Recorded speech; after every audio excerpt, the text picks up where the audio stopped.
For a second, and I was like, okay, like, I'm going to be okay. This is crazy, but it's going to be okay. The Wahl family quickly found out not only is there no cure for this disease, there was zero funding as well. So Delaney and her mother, Julie, decided to do something about it. After about a year of my diagnosis, the EHE Foundation was born. Outside of helping her mom, who is president of the foundation, Delaney is graduating 8th in her class with a 4.26 GPA, is taking all college-level courses, and helps bring perspective and much more to a Pirates team looking to win a second consecutive state championship. It does help them to step back and say, yeah, she's someone that we should look to and follow and be inspired by. On the sideline, she's a voice of positivity. On the field, she's a voice of positivity. She's a workhorse. Wahl's treatment includes frequent scans and experimental chemo, and her goals became clear after her diagnosis in 2014. I was one of 11 teenagers at the time, and of those 11 teenagers, there's only 4 of us still here today. They wouldn't want me to be sad and give up. They would want me to keep fighting. So I wake up every day with a smile on my face, and I'm like, this is another day to represent everybody that I lost, and it's another day to work for a cure for the people who are going to be diagnosed in the future. Ultimately, I just want to help people. And when you hear that, you realize it's not EHE that makes Delaney one in a million. It's her courage and positive attitude. Reporting in Swamico, Ryan Rodig, Local 5 Sports. Thanks, Ryan. People get some great nicknames through sports. For example, I've heard Burke has a few like Buzz from Home Alone and Heavy B from his rap days back in Racine. Mine was Bernie, as in Brewer, which brings us to the crew, who had the chance to take 3 out of 4 from the Phillies. In the top of the first inning, it's your MVP striking again. Christian Yelich deep to center and into the Phillies bullpen. I don't think it's playable, Burke. That's his 17th homer of the season. Then up 4-3 in the 7th, Milwaukee adds to it with the long ball. First, Yasmani Grandal golfs a 3-run shot off the scoreboard in right to make it 7-3. Then Yelich does it again, crushing his 2nd homer of the game to put this one away for good. The Brewers rout the Phillies 11-3. It wasn't easy last night for the Bucks. The Raptors led most of the game, and during the first 3 quarters of the contest, the Bucks were just 6 for 34 from behind the arc. From there, Brook Lopez took over. 13 of his 29 points came in the final quarter. He also hit a total of 4 3-pointers overall. And Milwaukee scored the final 10 points to secure a 1-0 lead in the series. Keep shooting the ball. You just need one to go down. Keep letting it fly. And, that one felt good. We just stick with it. We all struggled a bit shooting the ball, but, I know I did. And, I'm so thankful to have a group of teammates that support me 100%, regardless if it's going in or out. They just want me to keep going out there and doing my job. The opening round of the 101st PGA Championship teed off today. Tiger Woods and Brooks Koepka played together with a little different results. Tiger not having his best day. He had a pair of double bogeys on the back 9 and ended up shooting 2 over par. Meanwhile, the defending champ was on fire. Koepka set a course record at the PGA Championship, firing a 63. And he's your leader, 9 strokes ahead of Tiger, by the way. The Boston Bruins swept Carolina tonight in the NHL playoffs. And that's a look at sports. I'm Green Bay Mayor Eric Enrick with your celebrity sportscast of the night. Yes, yes. All right. Good job, man. Okay. And now you sometimes see. Oh, hey. Hey. There you go. When the teleprompter's not exactly there for you. That's all right. It all worked out. You ad-libbed. First of all, you ad-libbed. You plowed through it. You had and Ryan's story was exceptional, by the way. No, that was a great story. Good luck no to that young lady. And then no also kidding. you had the Brewers and you got. What did you said something in there? Right. I don't think it's playable. I didn't think it was playable. I don't think it's playable. And gone. 30 days you've been the mayor of Green Bay so far. I have been, yeah. This is the least important thing, doing celebrity sportscaster, but you've been out there a lot, doing a lot of different things since your inauguration. No doubt. It's been a busy month, but it's been a ton of fun already. Jam-packed calendar, getting to know a lot of folks and taking in a bunch of information, but couldn't pass up the opportunity to do some sports anchoring tonight. So. Well, we appreciate you stopping by. Green Bay's new mayor, we'll remove that new tag pretty soon. Right. Eric Enrick, appreciate it. Yeah, thanks a lot for having me. We'll have more coming up after the break. He looks better than Bernie Brewer. The weather forecast. Stay with us.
Much cooler tomorrow, but dry rain and only 40s on Saturday.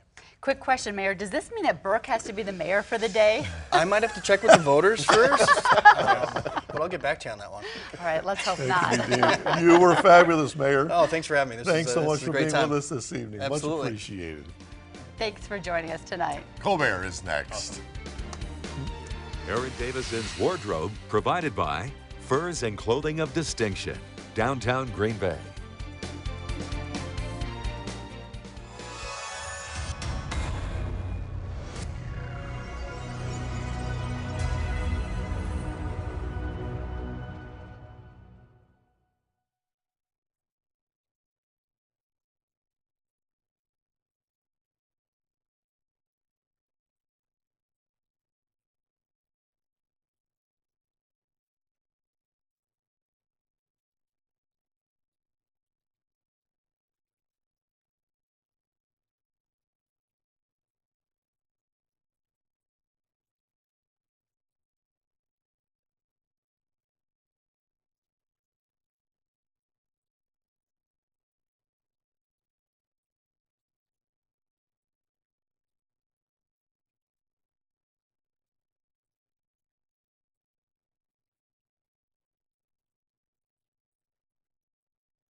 Delaney Wahl seems like any other high school student.